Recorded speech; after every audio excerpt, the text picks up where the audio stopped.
In the heart of South Central Kentucky, Mammoth Cave National Park is a draw for people from around the world. This area holds the longest known cave system on Earth and a rich history of family and community that reaches back generations. The people living in the Mammoth Cave area had a unique bond with those around them and to the land that would one day become a national park. Mammoth Cave, a place called home, is a tale of communities lost and a national park gained as a legacy to those who knew and loved the cave and for those who would come after.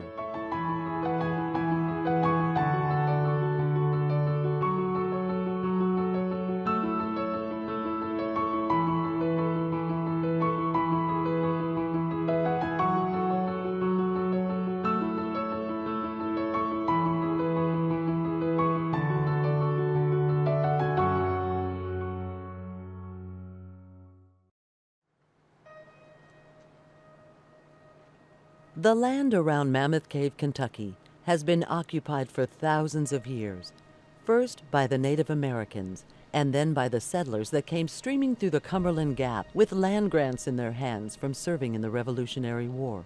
They settled into small communities like Joppa, Goodspring, and Silent Grove, living their lives off the land and, in later years, off of jobs working in and around the cave.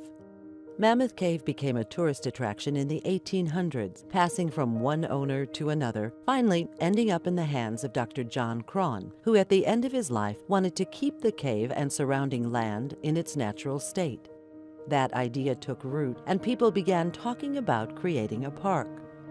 The story of us becoming a national park probably could go back to the 1800s when the first parks were being created, and shortly thereafter, there were folks who had an idea that Mammoth Cave would be a fine place for a national park, but that was kind of done on maybe a much smaller scale and never really gained much traction. But in the early 1900s, I think people started taking it much more seriously and contemplating it, and folks that ran the railroad and business people and locals started to make a kind of concerted grassroots effort to try to make that happen. In the early part of the 20th century, several individuals tried and failed to get legislation passed to have Mammoth Cave designated as a national park. But support for the idea quietly grew, and U.S. Senator M.M. Logan was a prime advocate for the creation of the park. 1924, at the Helm Hotel here in Bowling Green, the Mammoth Cave National Park Association was constituted. M.M. Logan was put in as the first president, and they began immediately to take options on land in the park area.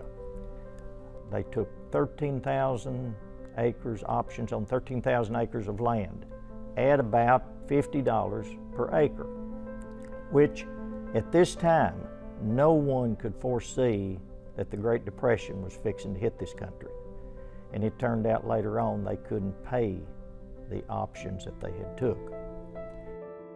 The Kentucky National Park Commission was established in the 1920s, and they were allowed to use eminent domain. So there were folks who willingly sold. So in the 1920s there were people who would sell their property, and then there were others such as the Colossal Cave, which was operated by the L&N Railroad, people that would again kind of donate or give over the land and sell and things of that sort.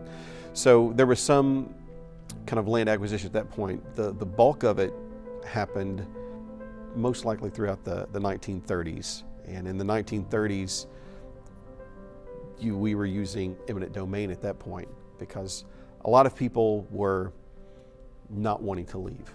Again, as we mentioned, some did, and they didn't mind to sell their house, but others weren't selling a house per se. They were being asked to sell their home. Now, the National Park Service is a conservation group that we know that their primary function is to conserve the natural resources, not to be sheriff. But they got saddled up with this responsibility whether they wanted to or not. And they had to go in and start taking this land. What they did, they started bringing them to Bowling Green to federal court and trying it in federal court. The people, of course, then something had to be done because it had bogged down. It had been going on 10 years. There wasn't much progress being made towards a national park. But it created a lot of resentment when this happened. People were losing their land, their homes. And with the Great Depression in progress, you not only had the landowner who was losing his home, but you had countless tenant farmers and sharecroppers who lived on these farms, often with numerous children cast out into a harsh environment in the worst depression of the 20th century.